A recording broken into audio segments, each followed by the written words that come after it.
Protesters have erupted in Minnesota following the death of another black man by a police officer.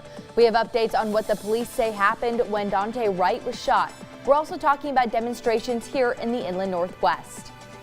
Plus, Derek Chauvin's defense attorney has attempted to sequester the jury yesterday.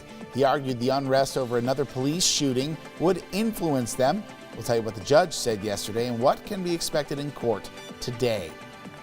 And as the sun comes up across the Inland Northwest this morning, we're talking a windy day. I'll let you know how that wind impacts you.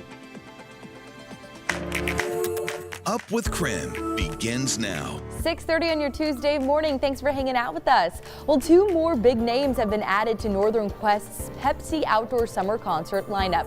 Punk rock icon Billy Idol will perform August 12th, and ventriloquist Jeff Dunham will take the stage July 10th. There are some other big names coming to the Spokane this summer, including Ice Cube, Darius Rucker, and Smokey Robinson. Tickets will go on sale this Friday for those shows at 9 a.m. To get the full list of performers and where you can buy tickets, text the word concert to 509-448-2000. And hey, while you're thinking of that number, text us and let us know which show you're looking forward to most. I know I'm personally looking forward to The Weeknd. Dana, you got any you're looking forward to? I love Darius Rucker. I've heard he's incredible live, so that's where I'll be in September. Nice. I love it. I love it. And I haven't even looked. I know of a few, and I'm like, okay, I'm going to save it. I want my first concert back to be special. No offense, Billy Idol, and no offense, Jeff Dunham, but you just don't do it for me. Well, text Jeremy and let him know what you think his first show back should be. That'd be a great way for him to make a decision, right? Yeah, absolutely. I'd love some help. That'd be great. 509-448-2000. And if you have any weather questions, hit me up. Love answering them. And let's let you know what to expect as you get outside. Here we go, taking you outside, and that right there, those are turkeys. Ooh, putting on a show. Look at that. Did you know that turkeys are pretty closely related to, wow, now I'm drawing a blank. What's the other feathered bird that puts on a show? Peacocks. There we go. Thank you, Dana Marie.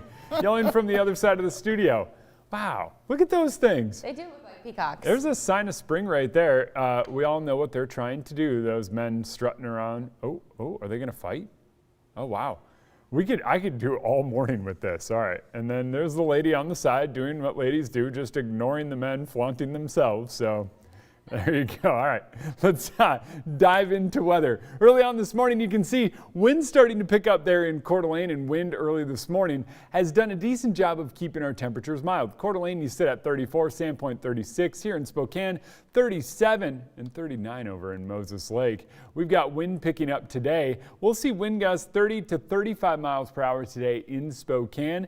Some of the strongest wind gusts are expected here in the next few hours, but our wind advisory for North Idaho is in place from 8 a.m. until 8 p.m.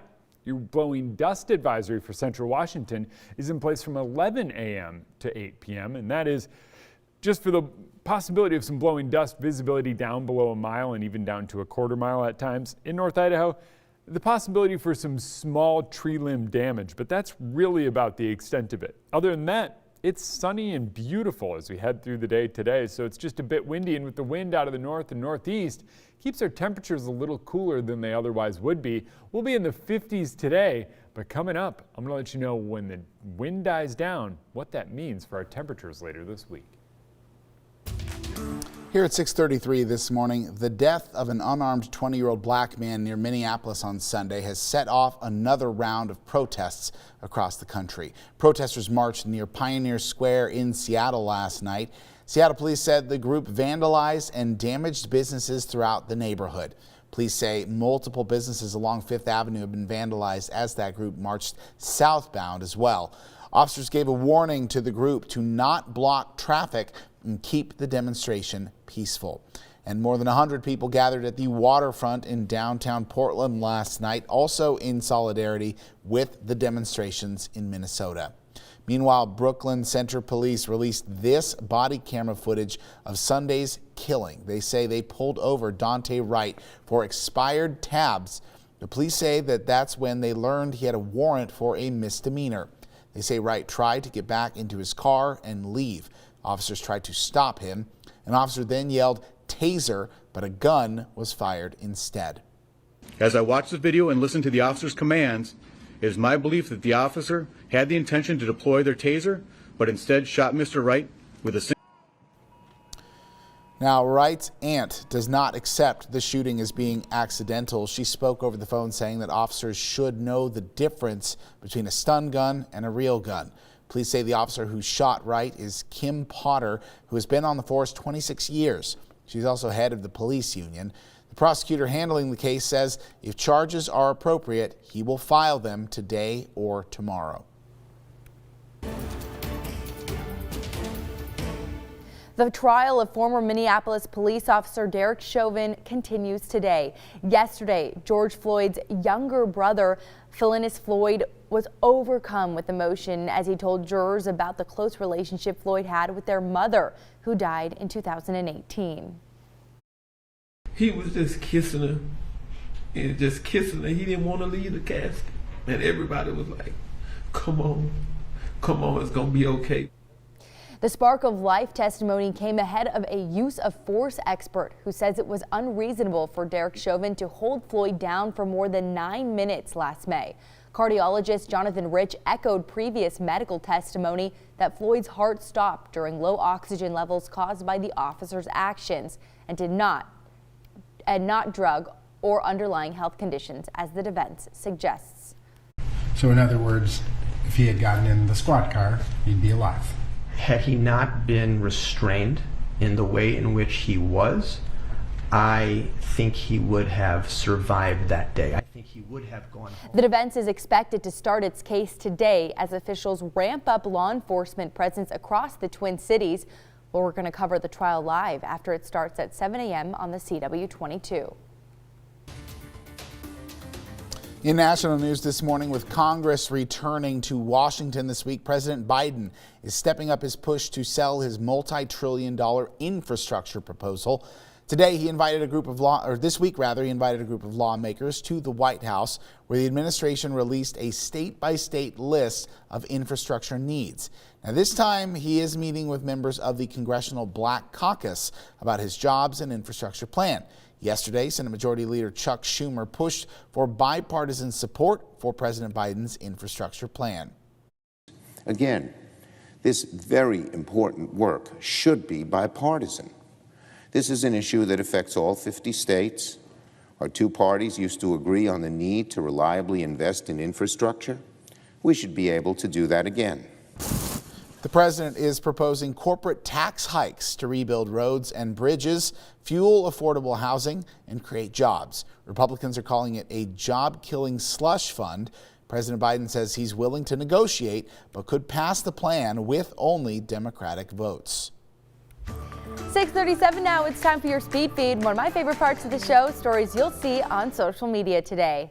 Domino's has launched a driverless delivery service. Customers in a Houston neighborhood place an order at the right time. They're going to have their pizza delivered by new autonomous vehicles called the Numero R2 robot.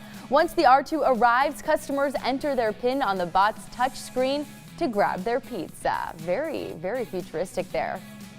All right, try not to wake a 900-pound sleeping polar bear. Oh my goodness. Veterinarians at Point Defiance Zoo and Aquarium recently gave Blizzard his annual exam. These photos are being shared with us. Blizzard was put under anesthesia, and the team did as much as they could before he woke up. X-rays, blood work, teeth cleaning, nail trimming, and more. The zoo says Blizzard is doing well right now. At 25 years old, he's considered an old man. Polar bears only typically live to be about 23 years old. And if you feel like planting yourself on the couch and getting nothing done today, hey, it's not your fault. April 13th can actually have that effect on people. New research from the career website Zippa found that this is the day last year that was the laziest of 2020. That's when most people were likely to Google things like no motivation to work and no desire to work. April 13th last year was actually the Monday after Easter, so that might explain a little bit. In fact, all of the top 5 laziest days were Mondays, most of them after holidays. Maybe a little hangover has something to do with that little motivation or extra exhaustion. Isn't that so funny? We talk all the time about Mondays and Tuesdays, which one is actually worse. What do you think? You know, I'm going to say Tuesdays are always probably the hardest for me because Mondays you're still on that weekend, you know, excitement, and maybe the exhaustion hasn't set in just yet. But April 13th, what a random day to be lazy. But hey, I'm going to take it and blame it on that. The day after Easter makes a lot of sense too. Yeah. Makes a lot of, I mean, if you're full of like an Easter dinner, I totally get it. Plus, I also get it. Why would it be after holidays? Monday after, who wants to work that day? Monday should always be off after a holiday. What do you think, Jeremy? Yeah, I think Mondays should be off after a holiday. I don't know if we're going to get that to happen, but I'm in. I was going to sit down and be nice and lazy, but I can't. We got a lot to talk about in weather, and coming up after the break, I'll walk you through your potential for seeing another day of blowing dust.